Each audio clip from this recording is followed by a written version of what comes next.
எல்லாருக்கும் வணக்கம். இந்த வீடியோவில் வந்து பிரதோஷம் அப்படின்னு சொல்கிறாங்க இல்லையா, அந்த பிரதோஷம்னா என்ன, எந்த தெய்வத்துக்காக அது சிறப்பானது, அது வந்த ஹிஸ்ட்ரி எல்லாத்தையும் சொல்லலான்னு இருக்கேன்.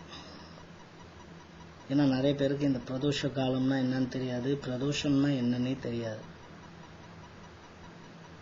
இப்போ பிரதோஷம்னா என்னன்னு பார்ப்போம். பிரதோஷம் அப்படின்றது தான் பிரதோஷம். பிறன்னா மத்த, தோஷம்னா பாவம். இந்த ஆன்மாக்கள் எல்லாம் முற்பிறவியில செஞ்ச பாவத்தை போக்கக்கூடிய காலம் வந்து பிரதோஷ காலம். அதுதான் பிரதோஷம். இப்போ பிரதோஷம்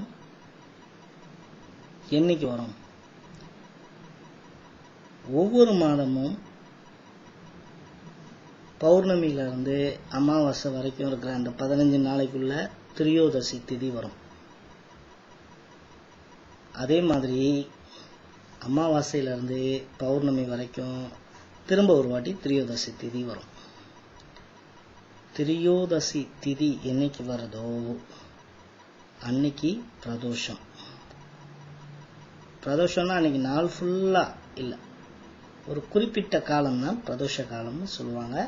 அது சூரியன் மறையக்கூடிய காலம். 4:30 7 மணி வரைக்கும் பிரதோஷ காலம். இப்போ இந்த பிரதோஷத்துக்கு முக்கியமான கடவுள் யார், இந்த பிரதோஷம் வந்ததுக்கான வரலாறு என்ன அப்படின்னு சொல்றேன். பிரதோஷத்துக்கு முக்கியமான இறைவன் வந்து சிவபெருமான். ஏன்னா இப்ப இந்த கதையை பார்ப்போம். இந்த கதையில விளக்கம் கிடைக்கும்.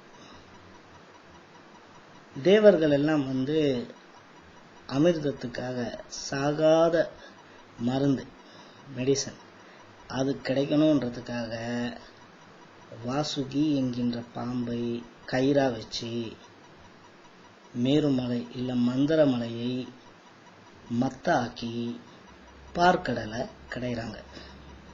இப்போ மத்தன்னா மலை வந்து இப்படி இருக்கு, அது அப்படியே போய் ஃப்ளாட்டா கிரவுண்ட்ல வச்சு இப்படி இப்படி பண்ணா சுத்தாது, சரியா ஃப்ரிக்ஷன் இருக்கும். அது ஈஸியா மூமெண்ட் இருக்கணுன்றதுக்காக விஷ்ணு பகவான் என்ன பண்றாரு, ஆமையா மாறி அந்த மலைய ஒரு முதுகுல சுமந்துக்கிறார். ஸோ அப்போ ஈஸியா இருக்கும் கிடைக்கிறதுக்கு.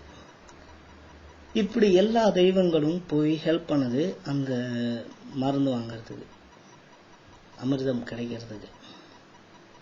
அப்போ முக்காவாசி பேருக்கு தெரிஞ்சிருக்கும், முதல்ல வந்தது ஆழகால விஷம். அந்த பாய்சனை எப்படா அதுல இருந்து தப்பிக்கிறதுன்னு தெரியாம எல்லாரும் ஓடி போய் சிவன் கிட்ட முறையிடுறாங்க. சிவபெருமான் என்ன பண்றாரு, சரி அப்படின்னு சொல்லி அவர் வந்து அந்த பாய்சனை சாப்பிட்டு அதுக்கப்புறம் அவர் நீலகண்டனா மாறிடுறார். மாறின அப்புறமா தேவர்களுக்கு அதுக்கப்புறமா நிறைய விஷயங்கள் அந்த இதுல இருந்து கிடைச்சது. பார்க்கடல்ல இருந்து லக்ஷ்மி தேவி வந்தாங்க, நிலவு வந்தது, அப்புறம் கடைசியா தன்வந்திரி அமிர்த குடத்தோட வரார் கையில. அதனாலதான் தன்வந்திரி ஸ்டாச்சு எங்க பார்த்தாலுமே கண்டிப்பா கையில அமிர்த குடம் இருக்கும்.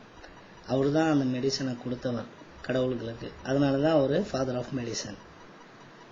இப்படி வந்த உடனே தேவர்கள் எல்லாம் ரொம்ப சந்தோஷப்பட்டு சிவபெருமான் கிட்ட கேக்குறாங்க, இந்த பூலோகத்துல பிறந்த ஆன்மாக்கள் எல்லாம் அவங்க பண்ண பாவங்கள்ல இருந்து தப்பிக்கிறதுக்கு எந்த கால நேரத்துல பூஜை பண்ணா அந்த முற்பிறவி பாவங்கள் மறையும்னு கேக்குறாங்க சிவன் கிட்ட.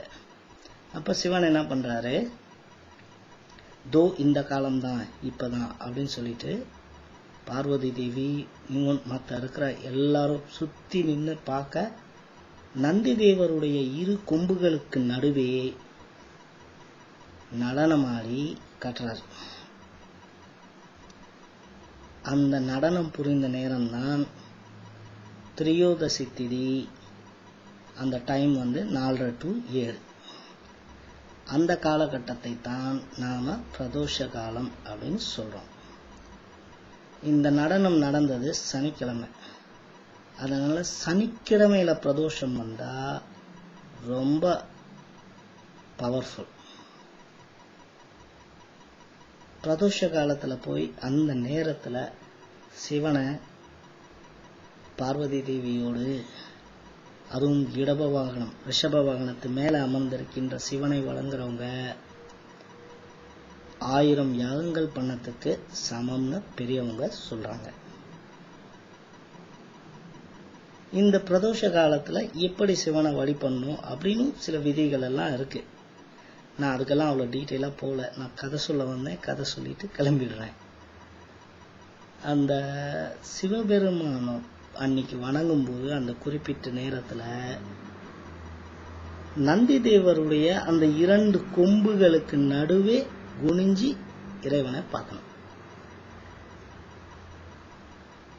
அதுதான் right method to see Shiva on Pradosha காலம். ஏன்னா it is a recollection of how Pradosham எப்படி வந்ததுன்றதுக்கான ஒரு ஞாபகத்தின் அடையாளமா அப்படி பண்றாங்க. முன்னோர்கள் பண்ணதுனால நம்மளும் இப்ப விஷயம் தெரியும் ஏன் அப்படி பண்ணாங்க, நம்மளும் ஃபாலோ பண்ணா தப்பு கிடையாது. இந்த விஷயம் தான் சொல்லலான்னு வந்தேன். Please take care.